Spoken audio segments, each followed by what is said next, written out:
ഇദ്ദേഹത്തെ നിങ്ങൾ മറക്കരുത്. നിങ്ങളുടെ നേതാക്കന്മാർ തയ്യാറാക്കി കൊടുത്ത വ്യാജരേഖകളും വ്യാജസനതുമായി നാട് മുഴുവനും നിങ്ങൾ സ്വീകരണങ്ങൾ നൽകിയത് മറക്കരുത്.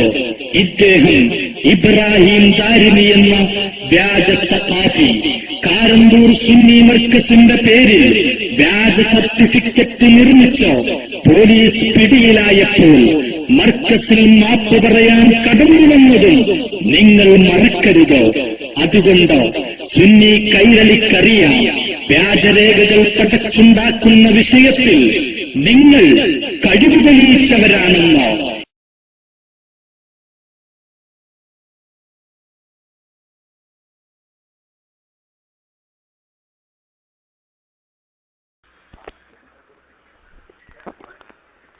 ഹലോ, ഇബ്രാഹിം മുസ്ലിയാർ അല്ലേ? അതെ അതെ. നിങ്ങൾക്കല്ലേ ഈ മർക്കസ് സഖാഫത്ത് സുന്നിയയിൽ നിന്ന് 14 ദിവസം കൊണ്ട് സനത് കിട്ടിയ ആള്? അതെ. അപ്പൊ സനത് കിട്ടി എന്നുള്ളത് ഉറപ്പാണ്? കിട്ടി എന്നുള്ള ഉറപ്പാണ്. അത് തപാലിൽ നിന്നാ കിട്ടി? തപാൽ വഴിയായിട്ട് നമുക്ക് ലഭിച്ചു. പിന്നെ അതിനൊക്കെ ഇല്ല എന്നെല്ലാം പറഞ്ഞ് ഭയങ്കര പ്രശ്നങ്ങൾ ഉണ്ടാക്കി. നമ്മളാരെയും പ്രശ്നം ഉണ്ടാക്കാൻ ഒരുങ്ങിയിരുന്നില്ല.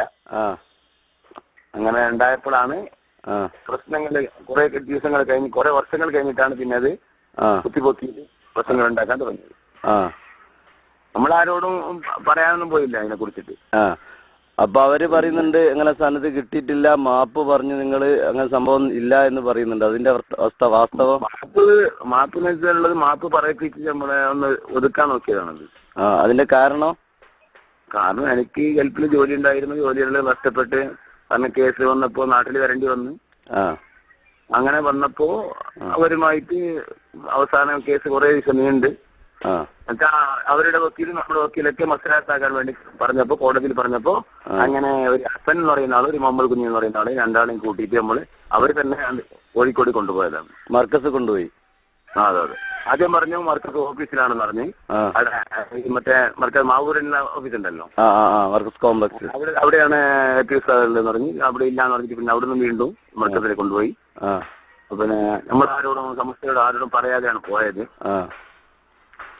അപ്പൊ നിങ്ങൾ കേസ് ഒത്തുതീർപ്പാകാൻ വേണ്ടിട്ട് പോയതാണ്? അതെ അതെ. അപ്പൊ അവരോട് പോയ സമയത്ത് നിങ്ങൾ ഇവിടെ ഞാൻ 14 ദിവസം പഠിച്ചിട്ടില്ല എന്ന് പറഞ്ഞോ? പഠിച്ചിട്ടുണ്ട് പറഞ്ഞു.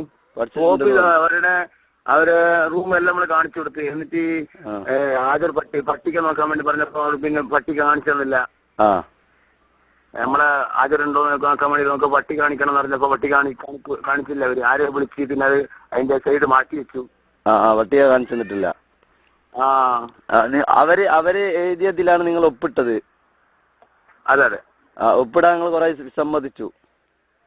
കുറെ വിസമ്മതിച്ചിട്ട് അവസാനം അവര് അങ്ങനെ ഇങ്ങനെയൊക്കെ ഭീഷണിപ്പെടുത്താൻ തുടങ്ങി. എന്ത് പറഞ്ഞു ഭീഷണിപ്പെടുത്തി?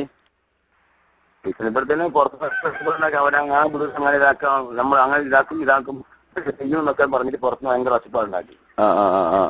അങ്ങനെ അവിടെ വഴി വന്നപ്പോ പിന്നെ അങ്ങനെ ചെയ്യേണ്ടി വന്നു, ഒപ്പിടേണ്ടി വന്നു. ഇപ്പോൾ നിങ്ങൾ അതിൽ ഉറച്ചു നിൽക്കുന്നുണ്ട്? 14 സമയം സനത് സത്യാണ്? തപാലിൽ കിട്ടിയെന്നുള്ളതാണ്? തപാലിലാണത് കിട്ടിയതോ? അതെ അതെ. ആകെ 14 ദിവസം പഠിച്ചിട്ടുള്ളൂ? അതെ അതെ അതെ അതെ. എന്നാ ശരി, ഓക്കെ. അസ്സലാമു അലൈക്കും.